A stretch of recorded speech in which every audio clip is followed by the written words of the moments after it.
नमस्कार मित्रांनो, तुमचं MPSC ग्रेडअपमध्ये स्वागत आहे. या व्हिडिओमध्ये आपण GDP आणि GNP म्हणजे काय ते पाहणार आहोत. व्हिडिओ शेवटपर्यंत पहा. खूप महत्त्वाची माहिती आपण यामध्ये कव्हर केली आहे. तर GDP म्हणजे काय? GDP म्हणजे ग्रॉस डोमेस्टिक प्रोडक्ट. आपण त्याला मराठीत सकल देशांतर्गत उत्पादन म्हणतो. याची व्याख्या आहे एखाद्या देशाच्या भौगोलिक सीमांमध्ये एका वर्षात तयार झालेल्या वस्तू आणि सेवा यांच्या एकूण बाजार मूल्याला GDP म्हणतात. इथे दोन शब्द महत्त्वाचे आहेत. पहिला, भौगोलिक सीमा म्हणजे काय तर फक्त देशांतर्गत तयार झालेल्या वस्तू आणि सेवा. देशाबाहेर वस्तू तयार झाल्या असल्या तर त्याचा GDP मध्ये समावेश होत नाही. दुसरा महत्त्वाचा शब्द आहे एका वर्षात. म्हणजे काय? फक्त चालू वर्षातील वस्तू व सेवा यांचा समावेश GDP मध्ये होतो. मागील वर्षाचे किंवा पुढील वर्षी तयार होणाऱ्या वस्तू व सेवा यांचा समावेश GDP मध्ये होत नाही. यानंतर GNP म्हणजेच ग्रॉस नॅशनल प्रोडक्ट. त्याला मराठीमध्ये आपण सकल राष्ट्रीय उत्पादन म्हणतो. याची व्याख्या आहे GNP is equal to GDP plus परदेशातून मिळालेलं निव्वळ उत्पन्न. एखाद्या देशाचे नागरिक देशात किंवा परदेशात जिथेही उत्पादन करतात त्यांचे एकूण मूल्य म्हणजे GNP. परदेशातील भारतीयांनी कमावलेलं उत्पन्न यामध्ये धरले जाते. भारतात काम करणाऱ्या परदेशीयांचे उत्पन्न यामधून वगळले जाते.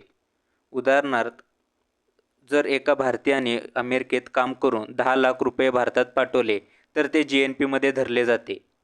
या उलट भारतात राहणाऱ्या एका दुसऱ्या देशाच्या नागरिकाने भारतात काम करून त्याच्या देशात 10 लाख रुपये पाठवले तर ते GNP मधून वजा केले जाते.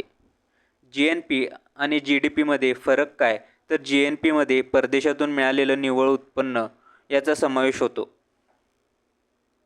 यानंतर NDP. पण त्या अगोदर आपण घसारा म्हणजे काय ते पाहणार आहोत. घसारा याला आपण इंग्लिशमध्ये डेप्रिसिएशन म्हणतो. घसारा म्हणजे काय? तर एखाद्या मालमत्तेची किंमत वेळेनुसार किंवा अतिवापरामुळे कमी होणे. उदाहरणार्थ, आपण जर एक नवीन मोटर विकत घेतली तर ती मोटार वापरत गेल्यामुळे किंवा वर्षानुवर्षे गेल्यावर तिची बाजारातील किंमत कमी होत जाते. ही किंमत कमी होण्याची प्रक्रिया म्हणजेच घसारा. एखादे मशीन जर दरवर्षी 10,000ने आपली किंमत गमावत असेल तर त्याची वार्षिक घसरण 10,000 रुपये इतकी म्हणता येईल.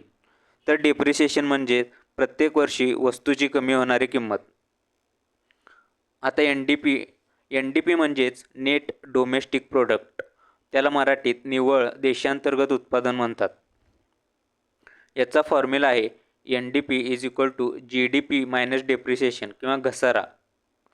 जर GDP 100 कोटी असेल आणि घसारा 10 कोटी असेल तर NDP म्हणजे 100 कोटी वजा 10 कोटी, NDP असेल 90 कोटी. त्याप्रमाणेच NNP म्हणजेच निव्वळ राष्ट्रीय उत्पन्न. याचा फॉर्म्युला आहे NNP is equal to GNP minus depreciation.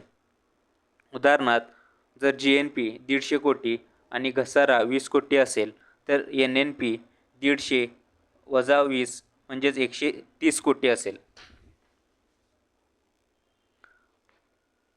हे सर्व थोडक्यात बघायचे तर GDP म्हणजेच देशांतर्गत तयार झालेले वस्तू व सेवा यांचे बाजार मूल्य. कुणीही तयार केलेले असेल तरी त्याचा समावेश GDP मध्येच होतो. GNP म्हणजे काय? तर GDP प्लस परदेशातून मिळालेले निव्वळ उत्पन्न म्हणजेच भारतीयांनी परदेशात कमावलेले उत्पन्न वजा परदेशी नागरिकांनी भारतात कमावलेले उत्पन्न. NDP म्हणजे काय? तर GDP मायनस घसारा आणि NNP म्हणजे GNP मायनस घसारा. तर धन्यवाद. थँक्यू.